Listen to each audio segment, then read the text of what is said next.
E você, às vezes, fica pensando, né? Será por que o pessoal... Qual é a motivação que esse pessoal quer derrubar o Bolsonaro? Vamos pensar um pouquinho? Antigamente, o Rodrigo Maia foi presidente durante o período do governo Temer também. E ele não tinha esses embates. Então, quando teve a eleição, o Rodrigo Maia foi reeleito com algo em torno de um pouco mais de 70 mil votos, se não me engano. Muitas das vezes atribuem a ele a independência do Congresso. Não foi o Rodrigo Maia que deu a independência do Congresso, foi Jair Bolsonaro que deu a independência do Congresso. Porque até Jair Bolsonaro, e você pode falar isso tranquilamente, de 1985 para cá, após a redemocratização, nas palavras até de Roberto Jefferson, que é uma pessoa que tem muito mais experiência do que eu, goste você ou não do Roberto Jefferson, ele disse que todos os presidentes fizeram tomar lá da cá para ter uma relação boa com o Congresso. E o Fernando Henrique, na coluna dele desse final de semana, eu não lembro agora qual jornal que foi publicado, ele fala isso com outras palavras. Ele fala que quem não negocia com o Congresso, quem não tem diálogo com o Congresso, que tipo de diálogo? Mensalão? Petrolão? Você lotear diretorias da Petrobras? Ministérios? Então, assim, o Jair Bolsonaro é a única peça, talvez, desse sistema que está dando problema na engrenagem.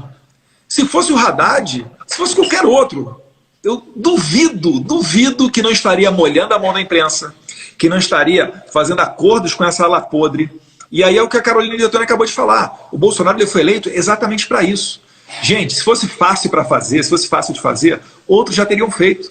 Quando você entra numa luta dessa para romper com o sistema, é claro que vai haver arranhões, ranger de dentes, vai haver feridos no meio do caminho. Isso daí é natural. Não acho você que vai ser um caminho que não é estressante. É estressante, mas a gente só tem duas opções. Ou a gente tem essa vida estressante e tenta de uma vez por todas levantar esse gigante brasileiro, que todo mundo sabe que tem todos os potenciais do mundo, tem mão de obra, tem recursos naturais, é um país tamanho continental, enfim. Ou a gente vai nessa linha para tentar ter um futuro melhor para os nossos filhos, ou a gente vive igual Cordeirinho, trabalhando até junho para pagar imposto, e os larápios fazendo essas patifarias e roubando o dinheiro público, né? E entrando agora, Caroline, na questão das MPs que caducaram, pode falar. Depois a gente tem que falar da questão da CPI, porque esse plano aí que a gente estava, só para seguir essa linha de raciocínio, Eduardo, até o primeiro ano, se a gente, digamos assim, a CPI, se ela for levada a cabo até o ano que vem, e aí eu quero te parabenizar por ter entrado na justiça para tentar derrubar a CPMI das fake news, e eles tentarem dizer que houve manipulação das eleições, caso eles tentem derrubar o presidente pela CPI, tem eleição indireta. E aí quem teria alçado o presidente? Nesse plano aí de reeleição do presidente das casas legislativas, que é um plano que eu acho que vai fracassar, porque agora veio à tona, agora fica muito vergonhoso e feio querer mudar a Constituição no meio de uma sessão remota, e eu acho que o presidente vai vir perdendo força, porque a popularidade dele, do presidente da Casa Legislativa, né, das casas legislativas. E eu acho que esse plano de reeleição, para mim, foi por água abaixo já. Eu acredito que, principalmente também depois da denúncia feita pelo Roberto Jefferson, ele falou o seguinte, que seria o mandato como presidente da Câmara do Rodrigo Maia, ele dura até o final desse ano, tá, gente? Então, ano que vem, já começa o ano com outro presidente da Câmara. O que, nas palavras de Roberto Jefferson, o Rodrigo Maia está articulando? Ele está articulando para fazer uma alteração da Constituição, isso é feito através da PEC, que é a proposta de emenda à Constituição, para que o Rodrigo Maia possa se reeleger, coisa que hoje não é possível. Então ele tentaria angariar esse apoio junto a deputados e a senadores para tentar fazer esse plano para a sua reeleição, né? E eu não acredito que e mais à frente também, tirando o presidente e tendo eleição indireta, eu não acredito que o Rodrigo Maia tenha força para conseguir, ele que fez apenas 70 mil votos, que ele consiga retirar o presidente da República, que teve 58 milhões de votos. Vamos lembrar, será que se o Rodrigo Maia fosse candidato a presidente, quantos votos ele teria? Né? Eu só vou lembrar para você uma coisa, de maneira muito humilde e sem soberba. Eu fui eleito com um pouco mais de 1.800.000 votos. Eu tive mais voto do que a Marina Silva, eu tive mais voto do que o Boulos, eu tive só em São Paulo, tá, gente? Mais voto do que o Henrique Meirelles e mais voto do que o Cabo Daciolo. Será quantos votos que o Rodrigo Maia teria para presidente da República nesse momento? certamente não o suficiente para ser eleito, mas talvez ele se agarre, nessa única tentativa de ser presidente, ele se agarre nessa questão de fazer um golpe através de uma eleição indireta ou impedindo, de alguma maneira, a chapa Jair Bolsonaro-Mourão de continuar no poder. E enganam-se aqueles que... O que eu gostaria de pedir é que, dentro do governo, mais pessoas publicamente, explicitamente, falassem a favor do presidente. Porque aqueles verdadeiros guerreiros não falam só no momento da vitória, falam também nos momentos em que a gente está sob fogo.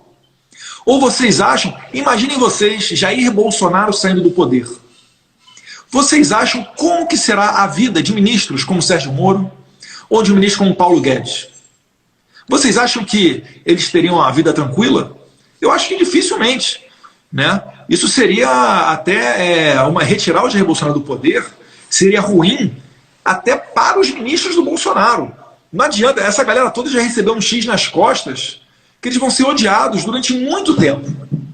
Mas retornando aqui à questão das medidas provisórias que não foram votadas e caducaram, né? Nós temos a medida provisória dos balancetes empresariais, que desobrigaria os empresários a publicar na imprensa os balanços anuais das suas empresas. Isso daí economizaria mais de 1 bilhão por ano para os empresários. Rodrigo Maia caducou. Temos aí a medida da liberdade, a medida provisória da liberdade estudantil, em que você vai permitir a todo estudante, de maneira gratuita, que tenha a sua carteirinha de estudante e acesso a cinemas, eventos culturais e etc. Você vai parar também de financiar a Uni, que é uma instituição de esquerda, dominada pela esquerda e antidemocrática. Basta você ver que você não tem como nem às vezes entrar em universidade com uma camisa do Bolsonaro, que você é espancado e cuspido, e a Uni não fala nada com relação a isso, e mesmo que seja numa instituição secundária, em nível médio, também não fala nada sobre isso. Você tem a medida provisória do 13º do Bolsa Família que caducou. Como é que o Rodrigo Maia pode falar que defende os mais humildes, que está preocupado com os mais pobres, se ele deixa caducar a medida provisória do 13º do Bolsa Família? Vocês conseguem entender até onde vai o jogo pelo poder, a vaidade do ser humano? Isso daí, gente, a última pessoa que estão preocupados é com você. A última pessoa. Fazer o certo não precisa de nada, não precisa do Rodrigo Maia acertar com o presidente, negociar nada. Essa medida chega lá e ele fazer o trabalho dele. Agora, o Rodrigo Maia é um funcionário público. Ele trabalha para o povo, pelo menos em tese. Eu, Caroline, quando estava na Polícia Federal, quando chegasse uma ordem de missão para mim e eu não cumprisse essa ordem de missão, sabe o que aconteceria comigo? Eu seria processado por prevaricação. Aí eu te pergunto, será que o Rodrigo Maia não está prevaricando ao não colocar adiante essas medidas provisórias? Ao utilizar as medidas provisórias como moeda de troca e dizer que vai caducar, se não atender às suas negociações, seja lá o que isso signifique? Então a gente está estudando uma maneira de repente, acionar a PGR, o Ministério da Justiça, enfim, algum órgão para... Eles têm o ofício de agir, nesse caso, também. Sim, isso é prevaricação. Então a gente está estudando essa maneira, né? Tenho conversado também com a deputada do Rio de Janeiro, Cristo Nieto. Além da sessão virtual, ela foi iniciada e no primeiro momento todo mundo elogiou porque realmente o Congresso estava usando a tecnologia para continuar trabalhando. Então no primeiro momento isso foi visto com bons olhos. Mas no segundo momento, as coisas estão tendo um ritmo muito diferente de um ritmo quando existem sessões presenciais, né? Então o colégio de líderes, os líderes se reúnem com o presidente, decidem a pauta e depois a pauta vem. Inicialmente era uma pauta apenas consensual e muito tentando trazer o protagonismo para o Congresso Nacional, né? O Rodrigo Maia até recebendo críticas, inclusive eu lembro que o Augusto Nunes foi bem enfático em uma que ele fez, dizendo que o Rodrigo Maia não é o primeiro-ministro do Brasil.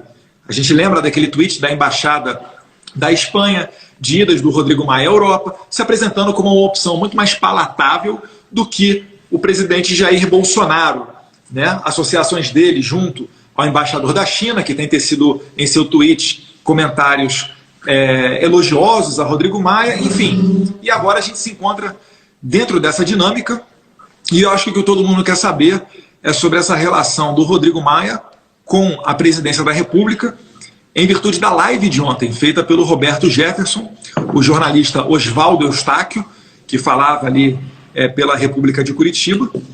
Enfim, e aí eu começo perguntando para você, Carolina, qual a impressão que você teve, o que as pessoas estão comentando nas suas redes sociais, você acha que aumentou a rejeição com relação ao Rodrigo Maia, e qual é o tom dessa denúncia trazida pelo Roberto Jefferson? Lembrando que o Roberto Jefferson é uma pessoa que teve 6 mandatos de deputado federal, saiu após ser cassado por ter sido condenado no Mensalão, mas foi o responsável por ter denunciado o escândalo do Mensalão, que até então era só de bastidor. E ele explanou toda aquela teia que envolvia o presidente Lula e, naquele tempo, o José Dirceu tomou para si as denúncias para proteger o presidente Lula.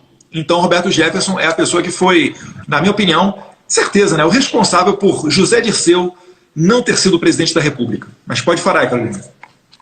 Então, só dar boa noite para o pessoal, dizer que antes da gente abrir a live, eu vou abrir uma caixinha de pergunta, pedir quais os assuntos que o pessoal gostaria que a gente comentasse.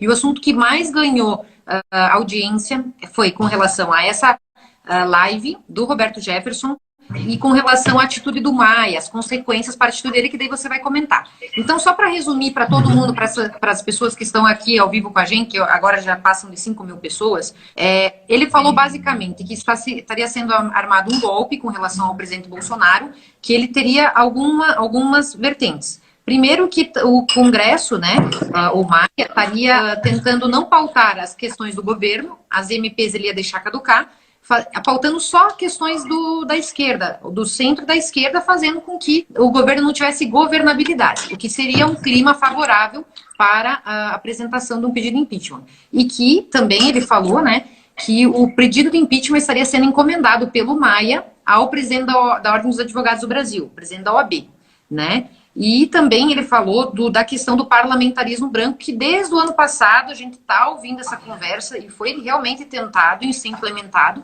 com aquela emenda do relator lá, porque o presidente Bolsonaro ele já tem uma discricionariedade sobre menos de 5% do orçamento brasileiro. Se você ainda deixa uma parte para a Câmara ainda falar sobre, o presidente vai ficar sem um poder sobre o orçamento, porque é tudo comprometido, basicamente, né?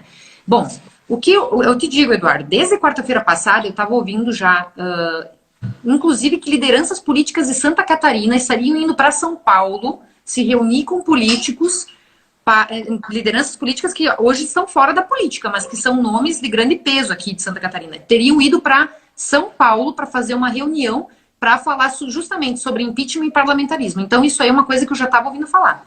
E a questão do impeachment sendo encomendado ao OAB também. Então, o que ele falou, para mim, não foi novidade, porque eu já estava ouvindo o boato.